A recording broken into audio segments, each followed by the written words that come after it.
Hello all, welcome to Gurukul CAT 100 series, a series designed to take you from your study room to your corporate boardroom.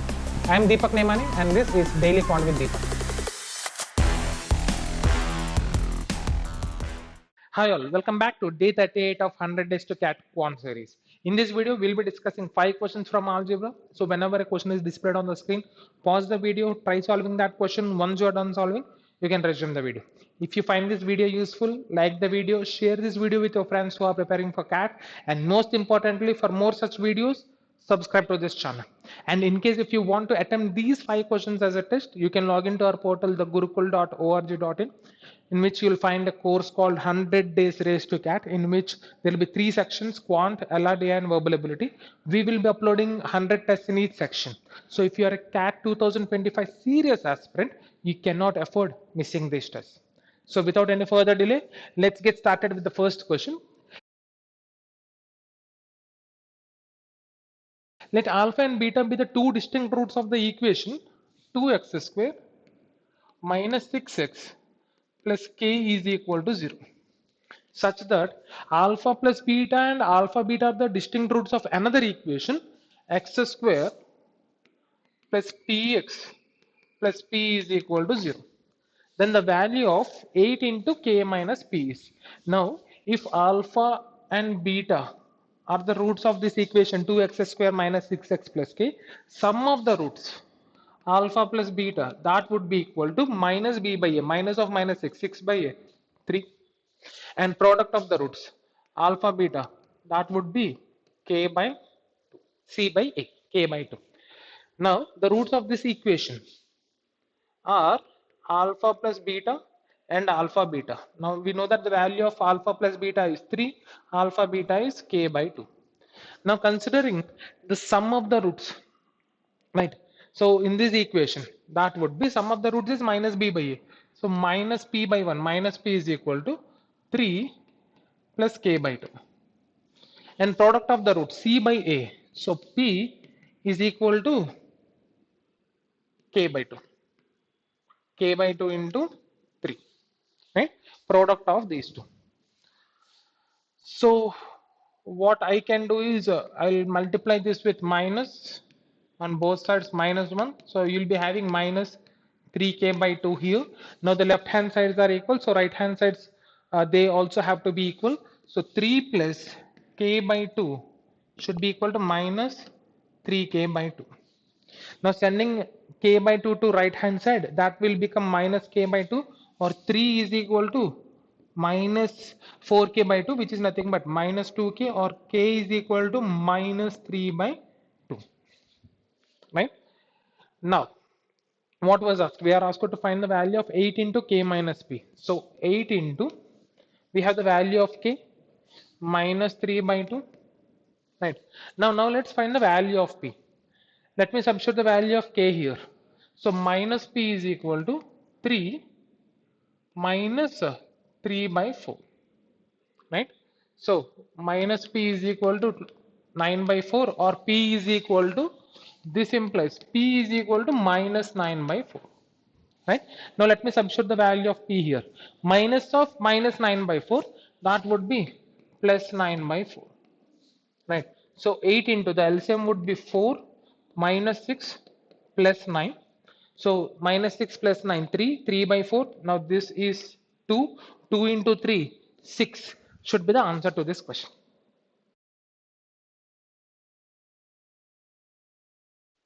Now at how many points do the graphs of the functions y is equal to 2 log x and y is equal to log 2x intersect, right?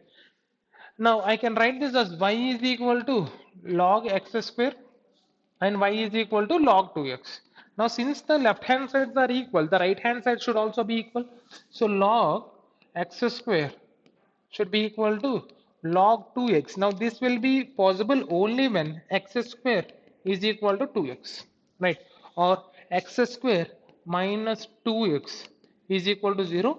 X into x minus 2 is equal to 0. Either x should be 0 or x minus 2 has to be 0.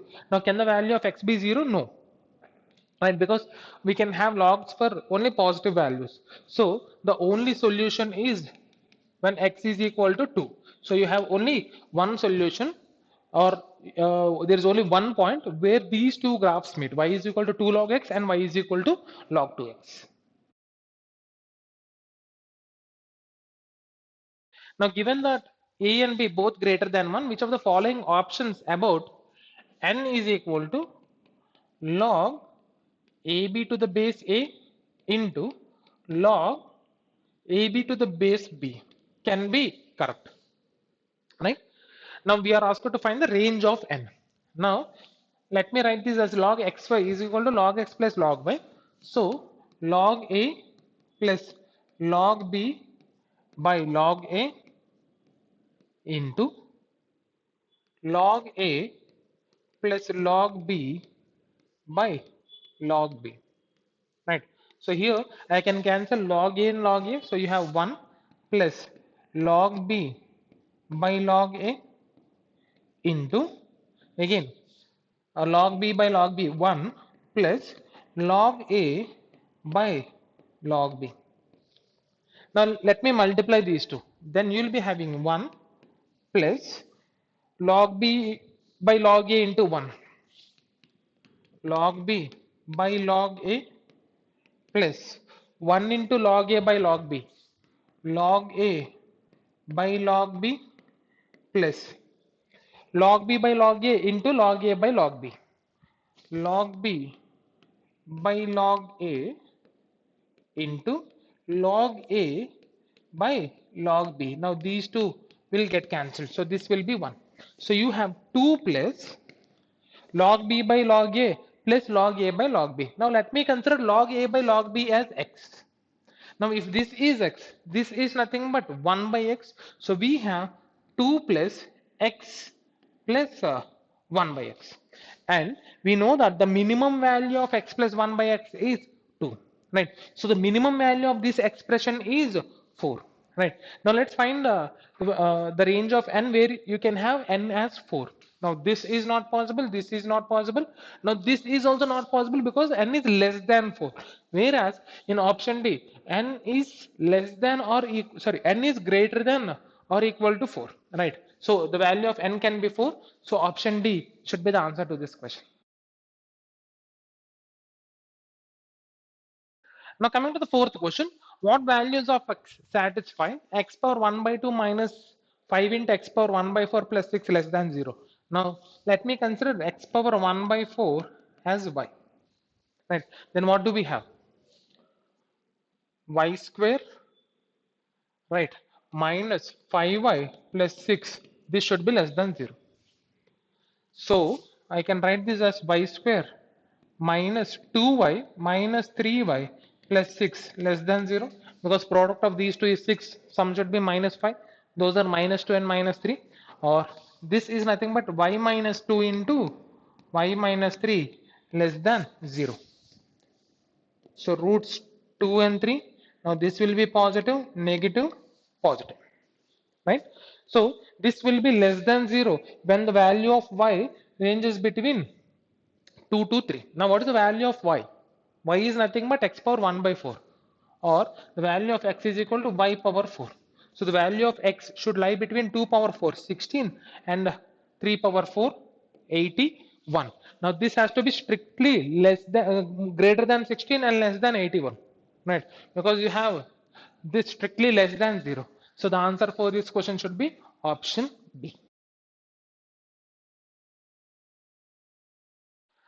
Now, 5 consecutive positive integers a, b, c, d, e exist such that a square plus b square plus c square is equal to d square plus e square. Find the value of a plus b plus c plus d plus e. So we have a, b, c, d, e. Now these are 5 consecutive positive integers. So let me consider this as c minus 2. Let this be c minus 1, c, c plus 1 and c plus 2.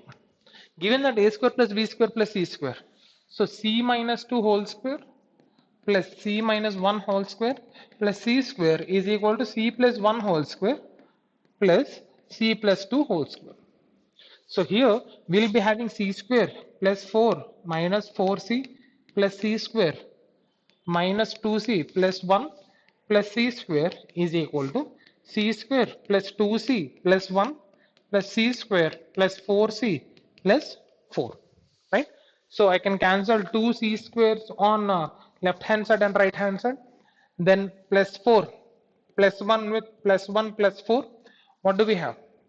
Minus 4c minus 2c minus 6c plus c square is equal to 6c, or c square is equal to 12c. So c square minus 12c should be equal to 0. C into c minus 12 should be equal to 0. And 5 consecutive positive integers. So all the 5 should be positive. So c minus 2 should also be positive. So c cannot take the value 0. So the value of c has to be 12. Right.